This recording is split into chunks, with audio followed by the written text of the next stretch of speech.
आप बाहर से देखने में भले ही वृद्ध लगें, आप चाहो एक सिस्टम के साथ जीवन, बिना टेंशन के साथ आप जीवन जिएंगे तो शतायु उम्र प्राप्त करेंगे। टेंशन मत करना, ये टेंशन तोड़ के रख देता है। बिल्कुल ईश्वर का स्मरण करना और अपने स्वास्थ्य का ध्यान रखना। ठंडी चाय मत पीना, ये सब हड्डी पसलियों में दर्द करी। मेरे पास कुछ सूत्र हैं जिनको मैं रोज टाइम नहीं होता तो भी पढ़ता हूँ, और यह चीजें आपके बहुत बहुत काम में आएंगी। भोर में थोड़ा जल्दी जागिए, थोड़ा सा बैठिए। ये सोच करके आप बैठ जाएंगे हम तो बूढ़े हो गए, तो टूट जाओगे जल्दी। काहे को बूढ़े हो गए भाई? थोड़ा घूमिए फिरिए, हैं, थोड़ा संगीत का आनंद लीजिए, थोड़े गीत गाइए, भोजन का विशेष ध्यान रखिए, उपवास कम कर दीजिए। वृद्धावस्था में उपवास कम, स्मरण ज्यादा। उपवास कम, आपके सबके बदले के मैं कर लूंगा उपवास। इस ढलती हुई उम्र में उपवास कम। माला भी नहीं ले पाते, कोई बात नहीं, मानसिक स्मरण होने दीजिए, मानसिक जप होने दीजिए। इस उम्र में गोपाल जी को, भगवान नर्मदेश्वर ने सबको नहलाना लुलाना बड़ा मुश्किल होता है, मैं जानता हूं।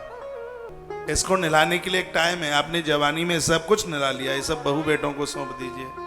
आपको नास्तिक नहीं बना रहा हूं, जब मैं नास्तिक नहीं हूं आपको नास्तिक क्यों बनाऊंगा?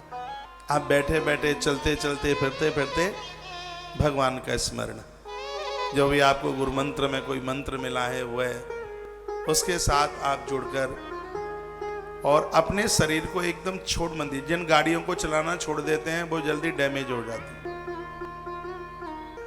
आपके पास दुकान है, थोड़ा दुकान पर बैठिए। हाँ, बच्चों के पास जा करके बैठिए, थोड़ा चलते फिरते मूवमेंट होता रहे शरीर का, बॉडी का। मैं तो कथा अंतिम श्वास तक करूंगा, अंतिम श्वास तक। मैंने तो भगवान को बोला है, जिस दिन हम तेरे काम के ना हो तो फिर हमें यहाँ रहने की जरूरत ही नहीं है।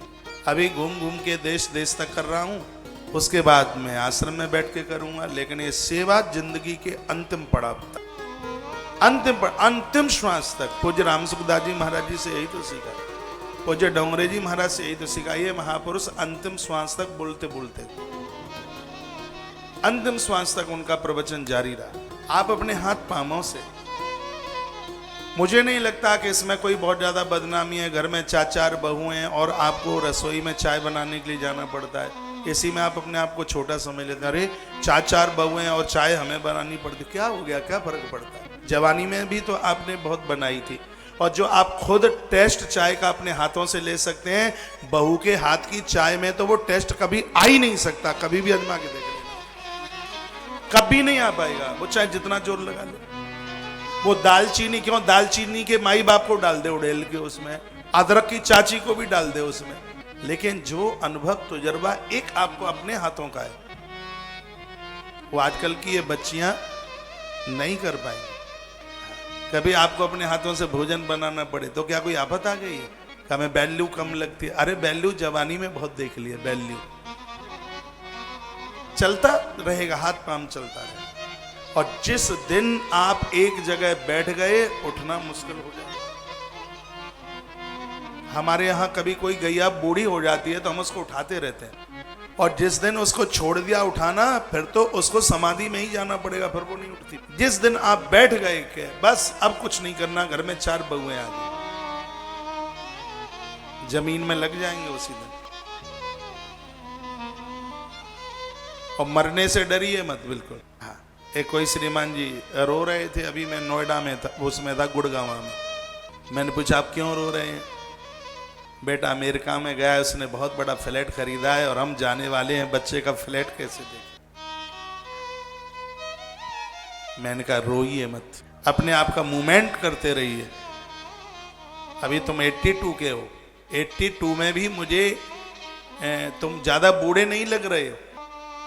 कहा पत्नी कहती है कि 4-4, 5-5 बेटे हैं और अभी भी दुकान पर जाओगे, वो 82 साल में दुकान पर जाते। मैंने कहा इसमें पत्नी की बिल्कुल मत मानो, आते रहिए जाते रहिए, तुम्हारी बॉडी का मूवमेंट होता रहेगा, आप एक जीवन की लंबी पारी खेल के जाओगे। और जिस दिन आपको बस वो ताज चाहिए सास बनने का और ससुर बनने का, तो फिर आप देखें। और एक इस उम्र में चिड़चिड़ापन छोड़ दीजिए, बहू और बेटे आपको प्रसन्न देखना चाहते हैं। कभी ये बच्चे हैं, बहुएं हैं, बच्ची हैं, कभी इनसे गलती, ये तुम्हारा जैसा जीवन नहीं जी पाएंगे। अब मैं ये कहूँ कि सब बच्चे मेरी तरह जो मैं कहूँ जो मैं करूँ वो ही, तो बच्चे उम्र का भी तो फर्क पड़ता है, आयु का फर्क पड़ता है। आप अपना बचपना देखिए, आप भी तो इतनी मटरगस्ती करते थे तब। तुम ये कहोगे ये सब हमारी तरह चल जाएगा, नहीं। चिड़चिड़ापन नहीं, मुस्कुराते हुए बहुओं को बेटा कह के बोलिए, उनके पास बैठिए, लाड़ तो करो। ये तो बहू है, लाड़ करने पर तो मरखनी भैंस भी सींग मारना बंद कर देती है। लाड़ में मैं बंदरों के ऊपर लाड़ करता हूँ, मेरा चश्मा नहीं उतारते, मुझसे दुलार करते हैं, स्नेह करते हैं। लाड़ में बहुत बड़ी करामात है, ताकत है। अपने स्वभाव को ऐसे कर लो हिमालय की बर्फ, एक लंबा जीवन जी लेंगे। कभी आप इस टेंशन में होते हैं, आज गोपाल जी नहीं नला पाए, आज परिक्रमा तुलसी की नहीं लगा पाए, आज ये नहीं कर पाए। मानसिक जप चलने दीजिए, टेंशन छोड़ दो। खान पान पर थोड़ा सा ध्यान, सुबह का नाश्ता जल्दी लो। भले ही बहुएं 100 बार कहें कि आजकल माँ जी को बड़ी जल्दी भूख लगती है, और डायबिटीज के मरीज को तो बहुत ज्यादा जरूरी है जल्दी खाना। बोले आप थोड़ा लें, आप चिकना बिकना छोड़ दें। हफ्ते में 1-2 बार नाक में घी डालते रहें देसी गाय का। ये बड़ा सुंदर फार्मूला है, आपका मूड खराब नहीं होगा, माथे में दर्द नहीं होगा, आंख में आंसू नहीं टपके। बुढ़ापे में कीचड़ और आंख में आंसू, सूजन और तमाम, सूजन तो आंख में आएगी ही नहीं, तरफला के पानी से मुंह धोइए रोजाना। डायबिटीज के मरीज को आंखों में सूजन आ जाती है। ये सब चीजें बहुत फायदा करती हैं। दूध जरूर पीजिए, थोड़ा मखाना डाल लीजिए उसमें, रात्रि को दूध के साथ थोड़ी हल्दी डाल लीजिए। कैंसर के मरीज के लिए तो वरदान है दूध और हल्दी, वरदान है मृत्यु लोक का। और यह बीमारी, ये जरूरी नहीं है कि बैंड बजाते बता के ही आवे। कोई ऐसा इन्फेक्शन हो गया, शरीर में गांठ बन गई, कौन सी गांठ कैंसर का रूप धारण कर ले, इसमें डरिए नहीं, घबराइए मत बिल्कुल। जीवन एक मस्ती के साथ, उत्साह के साथ। क्या हम लोगों के पास जवाबदारियां नहीं है? जैसे ही मैं 4-4:30 बजे कमरे में पहुंचो, देखो मेरा मोबाइल कितना टन टन करेगा। सीमेंट वाला कहेगा महाराज जी फोन कर देते, पेमेंट नहीं हुआ। लोहे वाला कहेगा, ठेकेदार लेबर वाला कहेगा, उधर भूसे की मंडी से फोन आएगा।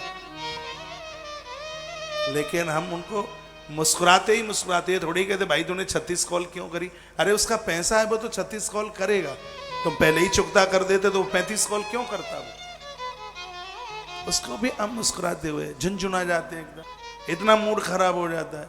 लेते समय बड़े सीधे लगते हैं, देते समय बड़ी तकलीफें होती हैं। हर क्षण हर पल मुस्कुराहट आपके जीवन का ब्रह्मास्त्र। अपनी मुस्कुराहट, आप मुस्कुराते हुए इतने अच्छे लगते हैं, 20,000 की लीपा पोती करने पर भी उतने सुंदर नहीं लगते जितने मुस्कुराते हुए अच्छे लगते। मुस्कुराते रहिए।